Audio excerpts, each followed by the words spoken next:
Сайн байцгаана уу эрхэм хүндэт үзэгчдээ. Өвөр Монголын дуун телевизийн шинэ дугаар эхэлж байна. Энэ дугаартаа бид нэг номны талаар ярилцахаар боллоо. Энэ номны нэр бол Япон хэлэн дээр бичигдсэн Бохёнаки Соген гэсэн юм ном байна. Тэр доод хоёр дэвтэр. Энэ номыг ярилцах болсны шалтгаан бол энэ ном бол их гайхалтай бичигдсэн ном байна. Одоо манай энгийн одоо энэ номыг үнэлэх одоо үнэлгээний үгээр хэлбэл цаг үеийг жаагалсан гэж хэлж болохоор Өвөр Монголын одоо энэ эрдэм шинжилгээний ялангуяа одоо түүхийн шинжилгээний талаар цаг үеийг жаагалсан одоо ийм гайхалтай бүтээл байна. Тэгээд энэ одоо урдаар энэ зуршил ясаар оролцож байгаа Жаттан танилцуулъя. Өвөр Монголын хүний эрхийн мэдээллийн өртөний Жахарлын бат хэл шинжилгээ ухааны доктор Чулуу мамиг хөтлөгч Төмөөлж гэдэг. За тэгээд хамгийн түрүүнд энэ номыг танилцуулах болсон. Тэгээд энэ номын талаар би нэг маш тавчхан ярья. Энэ ном бол 2009 онд Японоос төвлөгдсөн. Тэгээд 2010 онд Японы одоо ном хуулийн томоохон шагнал болох Шибариотарогийн нэрмжит шагналыг тоссон одоо ийм алдартай бүтээл байна. Тэгээд энэ ном бол юу бичсэн бэ гэхээр бол Өвөр Монголын одоо Хятадын колоничлол дарах дарал болоод Хятадын одоо Хятад хүн болоод Хятадын засгийн газрын одоо энэ төлөвлөгтэй аллаг хятлагд учирсан одоо ийм харсалт түүхийг яг үнэн мөнөөр бичсэн ийм ном байна. Ингээд энэ Бохёнаки Соген гэдэг нь бол яг одоо үсгээр нь орчуулвал энэ бол Болшин одоо харагдах юм уу? Болшин үгүй болсон тал нутаг гэсэн юм үг л дээ. Болш үгүй тал нутаг. Гэвч энэ монгол хэлэн дээр бол бид бол энийг ор мөрөг хятлаг гэсэн одоо ийм нэр өгсөн байгаа. Тэгээд энэ нэрний талаар бас жоохтой бид санал солилцсон. Жоохч одоо чохтгой өөрөөр зөвшөөрсөн. Энэ монгол хэлэн дээр ийм нэрээр явж болно гэж. Тэгээд бол хэвштэй бид энэ нэрээр одоо энийг монгол хэлэн дээр нэгтэлжүүлье. Тэгээд энэ 12 онд бол монгол хэлээр бол монгол хүнва соёлын хөвсгөл гэсэн одоо ийм нэрээр гарсан. Мянгад уула орчуулсан. Олхнууд дайчин харгуулan хэлсэн. Дараа нь одоо энэ ингээд иж бүрдэж хоёр дэвтрээр гарах байх гэж найдаж байна. Тэгээд энэ номны жохогчийн талаар маш төвчгөн танилцуулъя. Жохогт оноос авахтай чохтуу бол Өвөр Монголын Үүшин оршууны шарлаг самд нутагтай. Одоо бол Япон улсын Шизуока их сургуулийн профессороор ажиллаж байгаа одоо энэ түүхч үнэ. Тэгээд одоо энэ номныхаа бид талаар уулын талаар оръё. Та хоёр бас энэ номыг уншсан байна. Тэгээд энэ номны талаар одоо би өөрөө нэг өөрийнхөө нэг хамгийн одоо анхны нэг сэтгэлийг хэлье. Тэр юу вэ гэвэл энэ ном бол яг үнийг хэлэхэд бол манай Өвөр Монгол одоо монголоор бичиж чадах дурын хүмүүр бичиж болох ном. Гэвч энийг бол хинч бичиж чадаагүй. Яагаад гэвэл энэ дотор бол энэ жохогчийн одоо энэ маш одоо энэ гэрхэн жохолч үний одоо харч байна. Жишээлбэл энэ дотор энэ сурвалжлагдсан одоо линсөө юм уу харах юм уу энэ Өвөр Монголын багшийг сургуулийн багш нар бол яг уг нь бүр миний багш байсан. Надад хичээл орж ирсэн. Гэтэл бид ийм ном бичиж чадаагүй. Тэднийг сурвалжлаагүй. Яг үүндээ тэр хүмүүсүүд бол одоо маш их одоо түүхийг тэр одоо мэддэг өөрсдөө түүх ийм хүмүүсүүд шүү дээ. Тэгэхээр бид энэ номын уншсанаар юу бодох гэхийг бол бид бол өөрсдөө одоо маш олон ийм түүхийг бол ингэж энэ хүний энэ номоор тэл болгож бичиж үлдэх хэрэгтэй. Маш олон одоо манай энэ Ахмад наснаа тухайн үеийн энэ цаг үеийг өнгөрүүлсэн улсыг сарвалжилж одоо ийм бичих боломж байна гэсэн надад ийм сэтгэл орж байна. Та нар энэ талаар нэг чихэр бол энэ ном өстэй бас танаас яг ярьсан шиг үнэхээр цаг үе заавалсан. Тэгээд Японоор бол дээр доор 2 тэгээд бас үргэлжилтийн 3 ярьсан байна. Тэгээд одоо яг сая таны хэлсэн шигээр энэ бол манай одоо Өвөр монголчуудад авчлах юм бол ястай нэг цаг үе заавалсан арга бүтээл гэдэг нь бол одоо их тод болсон байна. Энэ ямар одоо утгаасаа нэг ингэж цаг үе заавалсан гэж бид хэлээд байгаа юм бол одоо ер нь одоо энэ доорх нэг хэдэн янзаар бид ингэж ойлгож болох. Нэгт бол энэ ном бол одоо Өвөр Монголд болсон одоо 1960-аад оноос 60-аад оноос сүүлчээс 70-аад оны их болтол ингэж явсан одоо өвөр Монголын ардын намын юу гэж штэ хэрэг гэж одоо хятад хэлдэг. Тэгээд энэ өвөр Монголын энэ ардын нам гэсэн нэг юу байжсэн нэг нам байсан. Тэгээд энийг шүүд ингээд одоо хятадын хэлдэг одоо их улсаас урах гэсэн юм хийлээгээд ингээд бол одоо энэ нэрийн доор ингээд манай өвөр монголчуудад явуулсан нэг хадлаг.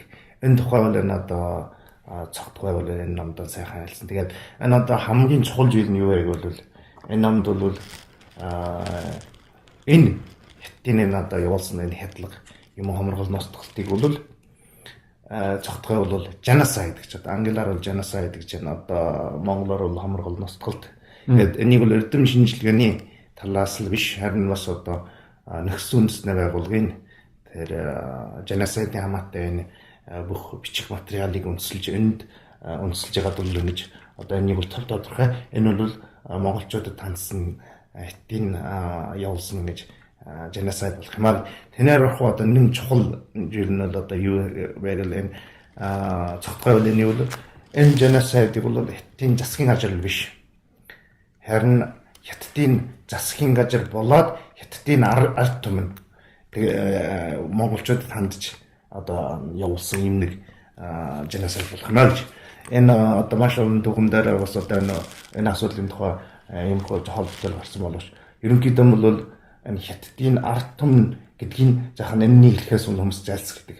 Тэгээд бол ер нь хятадын одоо коншон 4 хүнээ бүлэг гэдэг юм нэг хүмүүс ингэж хэлгээд энэ цаашаа бол энэ ардгүй угаасаа уучлаарай таны үгээс. Ер нь манай хүүд энэ түүх бичгтэн бэлвэл одоо жишээ нь хятадын одоо нэг гадамэр ч юм уу те тогтдог тайжиг үе бичгт бол тэр нэг цаг үеийн төрөл эднийг одоо монголчуудыг хорлож устгаж яасан, дарамгуулж яасан тэр үеийн хятадын одоо ноёдууд л гэж.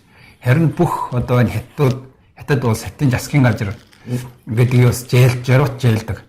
Ийм учраас энэ бол үнэхээр энэ чогтуг байвал анхудаа энийг бол энэ монголчуудын амсж байгаа энэ хор хамсгалыг бол хятадуудын одоо эл нэг нам бүлэг юм уу? Эл нэг цаг үеийн ноёдчдоос биш.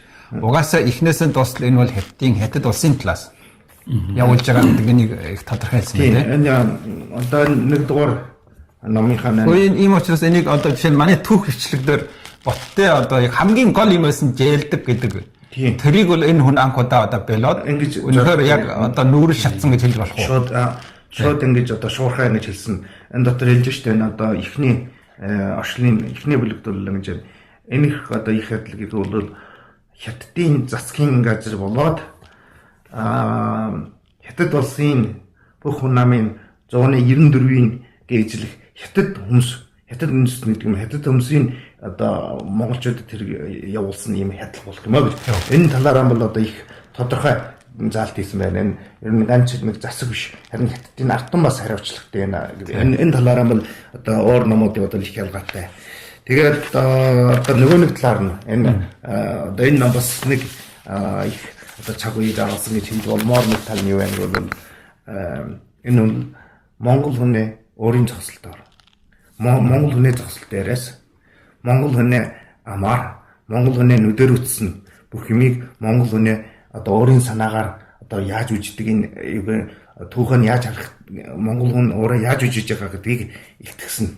Энэ талаараа бол одоо өөр босод ер нь өмнө байж хүмүүс төрөө байсан өөр тиймэрхүү номтой бол ялгаатай. Яг бол жишээл одоо энэ хэргийн тухай одоо өвөр Монголын их хадлагын тухай бол бас номод байж исэн. Одоо жишээлбэл Төмөн гуайгийн одоо коншон болоод өөр ардын намын их хэлмэгдүүлэлтийн хэрэг гэсэн.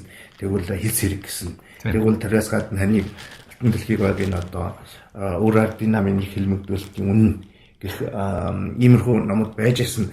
Энэ одоо их олон сайхан материалууд хэрэглээд одоо их олон одоо хүмүүний мэддэггүй юмуудыг ингэж оруулснараа энэ номод бол хэдийгээр юм одоо бүр их сайн номлосон боловч одоо яг энэ монгол хүний зогсолтоос зогсож ярих боломж байсангүй хэтийн ягаад бол хэтийн засгийн доор байгаа хүмүүс чинь тэгээд тэдний хатуудыг хэлээд орох болохоор энэ үл чадахгүй. Тэгээ энэ талаараа бол одоо эрхчлээд улсад байсан юм уу одоо энэ их одоо чөлөөтэй бичиж чадчихсан чөлөөтэй сэтгэж бичиж чадсан энэ цогтгоогийн нам бол одоо хүндэр төвшөнд. Энэ би бодохоор юм байна. Энэ бол өөрөө цогт бол одоо Японд байх одоо эрх чөлөөтэй оронд байх учраас ингэж бичсэн мэдээж нэг тал. Гэвч нөгөө нэг тал нь юу вэ гэвэл манай энэ өвөр Монгол бол түүхийг бичгтэн угаасаа өөрийнхөө түүхийг өөрийнхөө одоо монгол хүнийхэн жогсолт болоод монгол хүнийхэн ашиг тусаас ялангуяа одоо монгол хүний нүдээр харж бичдэг. Харин хятадуудын манд бичиж өгсөн тэр түүх ялангуяа одоо тэр гаргах санааны хувьд тэр хамаг сүлд нэг жишээ нь түүх төрөг явдлыг биччихэд тэрэн дүмэлт өгөхдөө яг хятадуудын манд хийж өгсөн тэр манд одоо жагааж өгсөн тэрээр хийдэг. Өнөхөр нь юу гэвэл түүхийн үннийг хэлэх гэж оролдсон мөртлөө дараа нь буруу дүн тавьдаг. Одоо өнөхөр нь бүх юм буруугаар хэрэгжих байхгүй. Түүх гэдэг бол чигж бичгүүл хамгийн хортой. Харин түүхийг уншсангаас нь цааш болно. Жишээ нь одоо энэ Гада морин гэсэн хүний түүхийг бичихтэй бол хамаг сүлд нь юу гэдэг юм гэдэг бол Гада морин бол Умратын чиргийн эрхтний эсрэг хүссэн баатар гэж.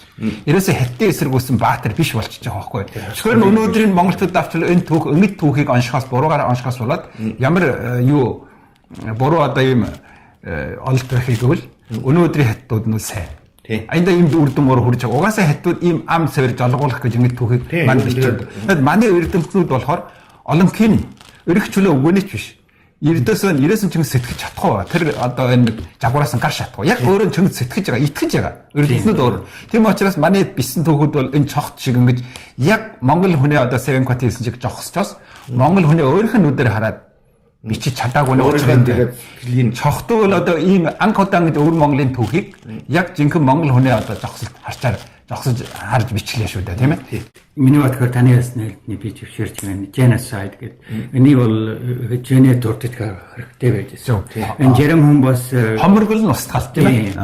Тэгээ энийг хэлэх санаа байсан бол ийм системтэй ярьж чадсангүй. Энэ бол энэ чогтойгой бол энийг sähen хураангуйлж sähen энэ соёлын хавсгал бол энэ хэднэг болох хятад хүн өөрөөр энэ хятадын засгийн газрын энэ төрөтнүүд энэ Монголын бол хорлон ярилгаагаар эсний явдлыг гэж юм тавтаж яаж гаргасан. Энэ намшаад 2 намчтай. Тэгээд Яхул онцгой чакрын онцгой. Гэтэл би монголоор нь онцсон. Дээч юм болоод уулааны орчуулсан. Тэгээд энэ ярив нь уул багтаасан байж. Гэтэл энэ би нэг юм их санахж харсан байж. Энэ бол нэг улаанмалгатын урвалгаан болоод энэ соёлын хавсгалыг хамтруулж хэлсэн байж.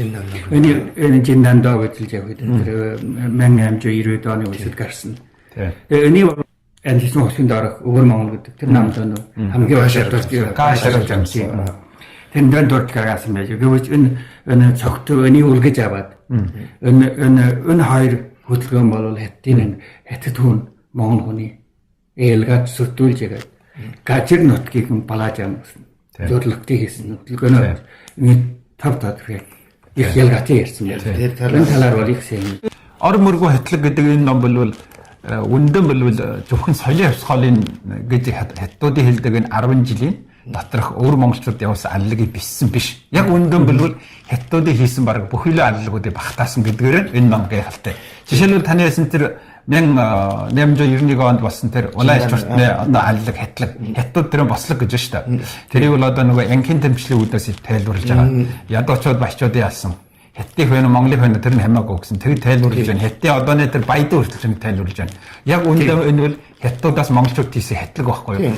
Монгол орны эдлэг үе. Энэс гадна юу вэ гэвэл тэр нөгөө юу вэ? 11 оны үе одоо Монгол улс тусгаар тогтсон, монголчууд тусгаар тогтлон гэсэн тэр явцад бай болсон. Жишээлбэл Үхэр жилөө Имон гэдэг нэрэн доор тийм ээ. Монголчуудын одоо бочод яаж хятсан? Монголчууд одоо тусгаар тогтнохын төлөө өрнүүлсэн тэр живсэг тэмцлийн эсрэг монголчуудын дараа нь яаж хятсан тийм энийг бичсэн байна. Иймээс энэ номыг яагаад энэ ор мөргөө хатлаг гэж орчуулж өгбэ гэдэг. Энэ бол цаг үеийн хувьд бол энэ бол зөвхөн 10 жилээр хязгаарлагдсан биш тийм ээ. Ийм утгаараа энэ ном бол үнэхээр гайхалтай одоо баг монголчуудын бүх энэ хэлмэгдүүлтийн энэ уулгуудыг багтаасан байх шүү.